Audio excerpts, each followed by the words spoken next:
Olá, pessoal, muito bem-vindos aqui a mais um TrígonoCast de resultados. Tivemos um mês de agosto muito bom aqui na gestora. A gente sempre fala que a paciência é primordial para entender os nossos investimentos aqui, a maneira com a qual o time de gestão encara, né, os investimentos. Por quê? Porque os fundamentos eles acabam prevalecendo no longo prazo. No curto prazo, a gente tem vários choques externos que acabam não atingindo diretamente as empresas, mas atingem aí o humor do mercado e os fundos às vezes sofrem, mas ao longo do tempo são digeridos, são diluídos, né? Isso acaba se mostrando longo prazo. Por isso que a gente sempre fala em janelas de 3 anos, e foi justamente o que aconteceu em agosto. A gente estava atrás dos índices e aí retomou todo esse crescimento e continua aí num vento favorável aí, nos próximos meses aqui, na minha opinião, né? O mês de agosto, para a gente dar um plano de fundo, né, Yuzo? Eu queria dar boas-vindas a Yuzo, membro aí do nosso time de investimentos. Apesar de ser uma casa macro, a gente comenta sempre um pouco, né? A gente viu aí um Brasil começando aí um afrouxamento da política fiscal, apesar das incertezas fiscais, um afrouxamento da política monetária, né? Mas apesar das incertezas fiscais, a gente vê o Banco Central aí querendo reduzir juros, é natural que isso aconteça, mas o governo tem que fazer a parte dele, porque a gente vê na curva longa ainda não querendo baixar, e a curva longa que realmente pega na economia, não é a taxa Selic, tá?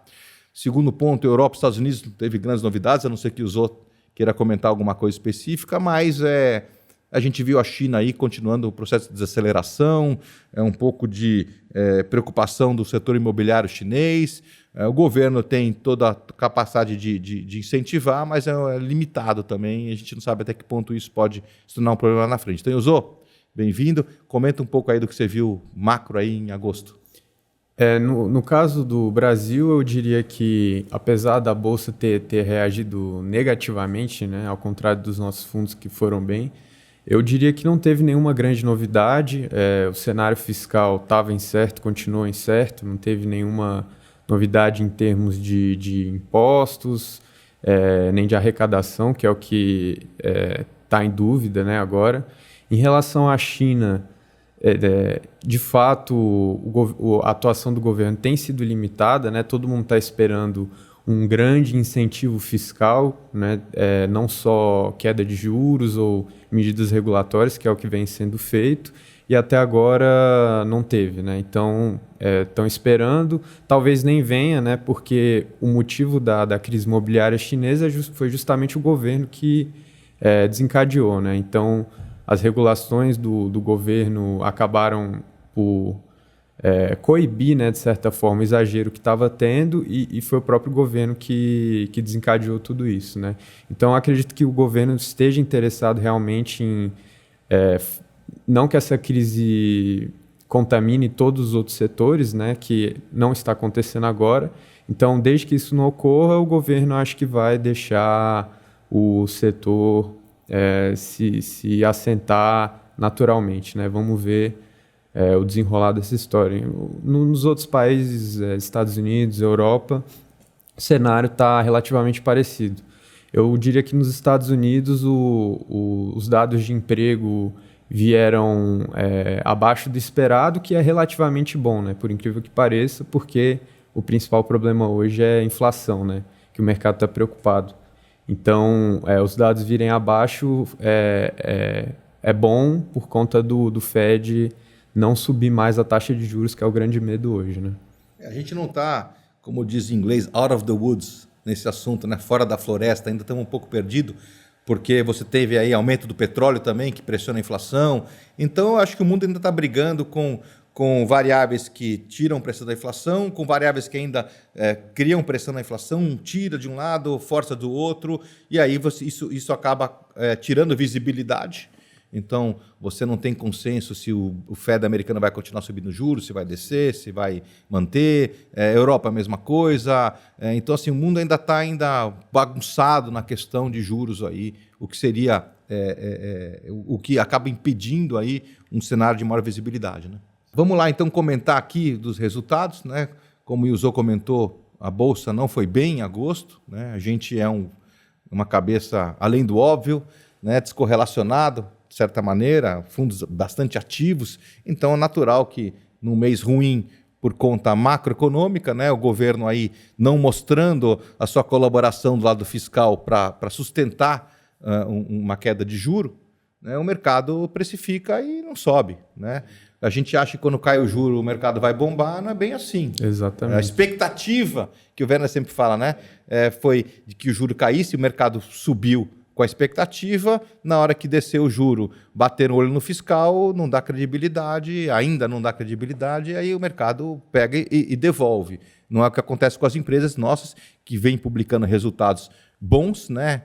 Muito bons, aliás, e aí isso se reflete nos fundamentos. A gente viu aí a Kepler subindo 23% no mês de agosto, né? A gente viu hoje o Plano Safra, né? O previsão de safra, 320 milhões de toneladas, acho que é 9% que você comentou, acima do ano passado. É mais, é quase 20%. Nossa, quase 20% acima do ano passado. Então, assim, o agro, desculpa o trocadilho, salvando a lavoura, né? Então, assim, segurando bem a economia brasileira, né? Petenat também subindo 14% e a Schul subindo 11%. Dá uma comentada aí para a gente, Uzô. As nossas empresas no primeiro semestre, principalmente as industriais, né, elas sofreram com relação à mudança do Euro 5 para o Euro 6, né, que é o modelo do caminhão. Então, essa regulação fez com que as montadoras parassem de produzir tanto no primeiro e segundo TRI, porque eles já fizeram a estocagem, né, para ir vender no modelo antigo, que é o Euro 5. A partir do segundo semestre isso vai normalizar, né? É óbvio que é aos poucos, mas no terceiro TRI já deve melhorar bastante, e no quarto TRI acredito que já esteja em níveis normais de produção, né? Então, no primeiro semestre, as nossas empresas industriais ficaram um pouco para trás em termos de rentabilidade, que a gente sabe que o mercado é curto prazista, né? Ele sempre está vendo o próximo trimestre, e o próximo trimestre das nossas empresas deve ser muito melhor, né? Então, principalmente o quarto TRI. O terceiro TRI já vai dar uma melhorada boa. E isso vem sendo precificado, né? Na Schul, por exemplo. A Schul, por incrível que pareça, mesmo com esse problema todo aí das montadoras, ela vem apresentando excelentes resultados, né? O que é impressionante. Para o terceiro e quarto TRI, a nossa expectativa tá bem boa para a Schul. A Kepler foi a mesma coisa, né? O primeiro e o segundo TRI não foram bons, mas foram motivos pontuais, né? Digamos assim. Teve uma questão da eleição do Lula, né? Uma questão política, e também teve a questão da falta de liberação do Plano Safra, né? Da dificuldade de liberação. Agora, o Plano Safra está mais forte do que nunca, né? Assim, estão liberando bastante linha extra, não está tendo dificuldade do recurso chegar na ponta, e a Kepler deve ter um segundo semestre assim, muito, muito, muito bom mesmo, e a gente está com ótimas perspectivas. E aí, como a gente falou, o mercado ele vai precificando de acordo com o que acha que vai ser o resultado dos próximos TRIs, né? E a gente tem uma mentalidade de 3 anos, né?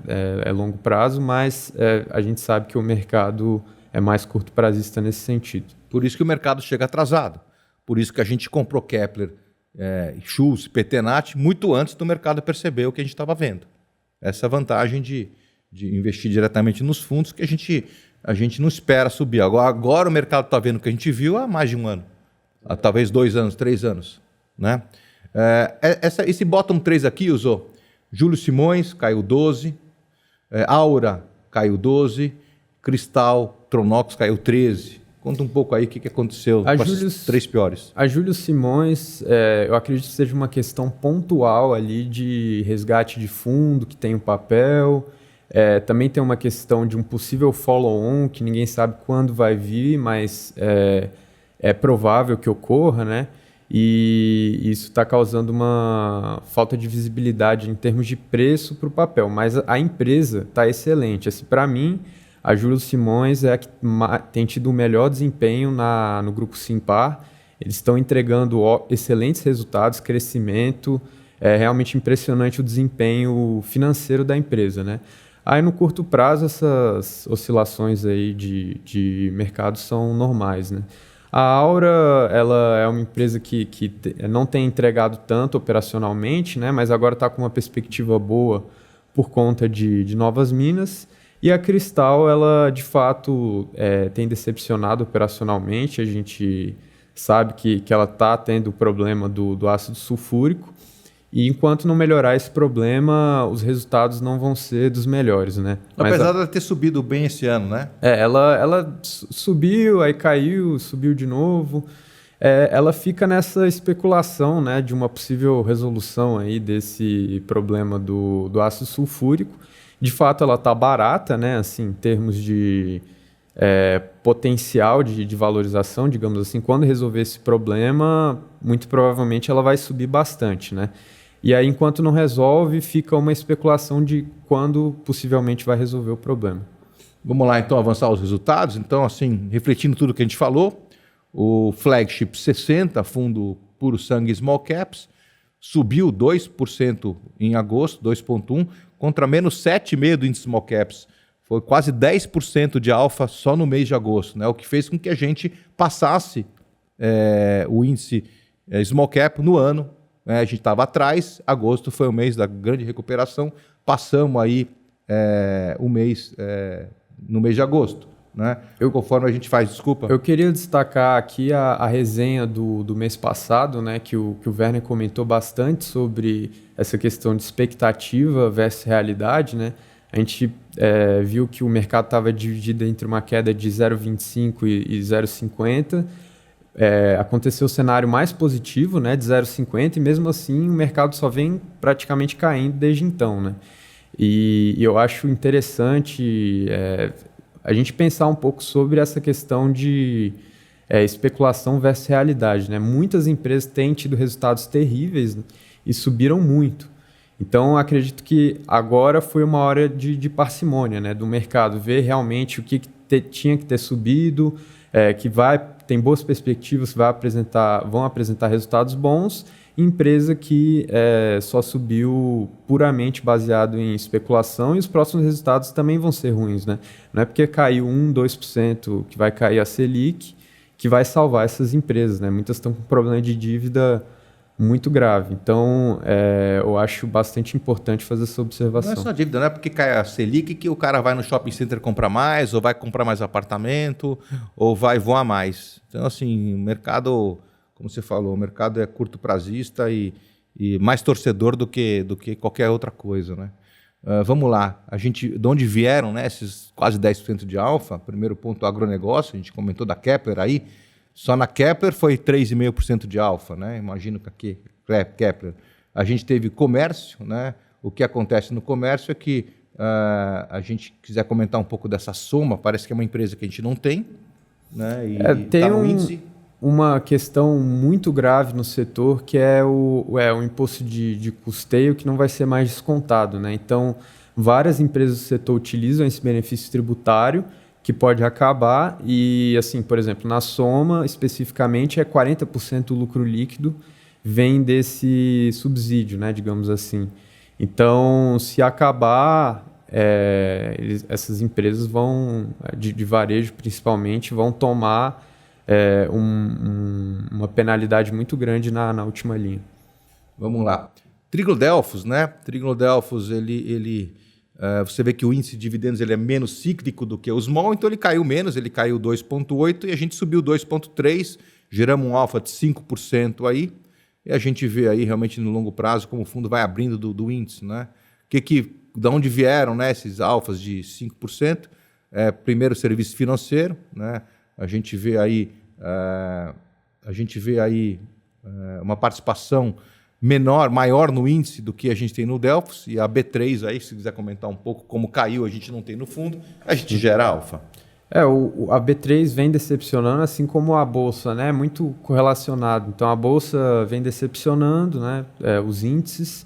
O volume tradeado também vem decepcionando. A gente viu muito gringo vendendo, né? Então, acaba que a perspectiva de curto prazo para geração de emolumentos ali da Bolsa não está muito boa. E tem a questão dos bancos também, que a inadimplência tá alta, né? Apesar de ter apresentado sinais de melhora. E a questão dos impostos, aí pode ter uma mudança tributária e questões regulatórias também de limite de juro que estão em pauta agora e que podem também afetar os bancos. Na verdade é mercado, né? Então, assim, que o número brasileiro começa a andar, você tem mais incentivo para as empresas abrirem capital, aumentar a negociação na Bolsa. Tem menos empresa listada aqui no Brasil do que tem na Bolsa do Vietnã, em Hanoi. Então, assim, o mercado de capitais brasileiro não é compatível com o tamanho da economia. E a gente precisa ter estabilidade, né? Esses juros reais atrapalham muito nesse patamar para a gente poder ver, né, a evolução do mercado de capitais. Isso mostra, às vezes, né? A gente teve aí uma perda de alfa, porque provavelmente aí você vê a Petrobras subiu aí 6% no mês por conta do reajuste, né? E aí a gente vê aí um alfa negativo porque não tem Petrobras no Delfos. Vamos lá. Verbier, nossas fundações livres também, tirando 8,4% de alfa no mês, né? Enquanto o fundo subiu 3,3%, Bovespa caiu 5%.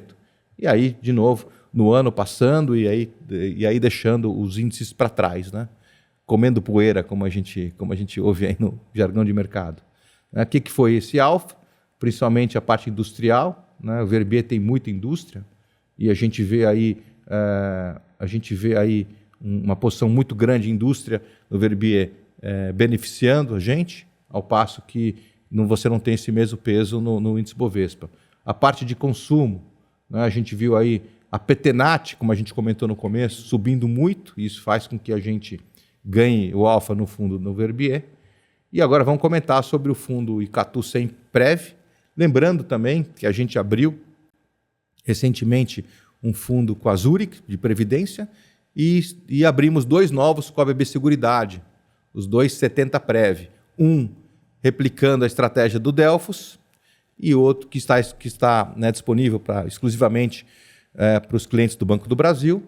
E temos também aí lançamento agora do fundo Verbier 70, também com a BB Seguridade. É o nosso parceiro aqui, que todo mundo conhece a história da nossa parceria estratégica com o Banco do Brasil. Então, vamos lá, o Icatu também, tirando quase 8 do Bovespa, subiu aí 1,9, subindo 7 acima do Bovespa. Basicamente, a gente vê aqui mineração e metalurgia, né? Que foi um retrator. E a gente vê concessão de energia também, por conta da Eletrobras, se quiser comentar um pouquinho, caindo aí, a gente não tem Eletrobras no fundo, e a gente ganhou alfa por conta disso. Teve uma interferência do governo clara aí na Eletrobras, né? E a questão do apagão só corrobora essa narrativa do governo de tentar interferir na empresa, né? Então, a troca do CEO já foi meio suspeita ali de ter política envolvida, né? Entrou outro CEO. Outro CEO é muito bom também, então deu uma amenizada na preocupação pelo fato do outro CEO ter um perfil muito bom.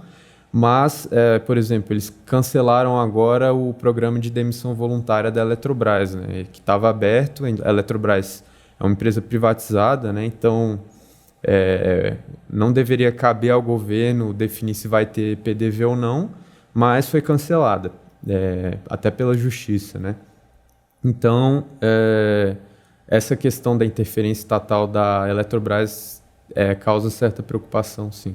Vamos lá. Agradeço sempre aí a audiência, né, em assistir aqui o TrignoCast. Lembrando que muito do que a gente faz aqui é produção de conteúdo, nossa transparência é ímpar aqui no mercado, né? Temos aí informe diário, temos nossas lives semanais, e os TrignoCasts são 2 mensais, né? Um esse de resultado, o outro em que a gente destrincha a resenha, que a gente vai gravar semana que vem, né? Que está disponível aí no nosso canal do YouTube, no Spotify. Temos nossas lives, né? Toda quarta-feira, 7 horas, que você participa com o Werner. Tem a live mensal de crédito, então muita informação, além das lâminas mensais. E nossa newsletter. Entrem lá no nosso site, trigonocapital.com, não tem BR, para que vocês possam se cadastrar e receber essa newsletter, que tem sempre muita informação sobre a empresa, sobre nossos investidos, tá bom? Muito obrigado a vocês, muito obrigado, Yuzo. Até o próximo mês. Obrigado.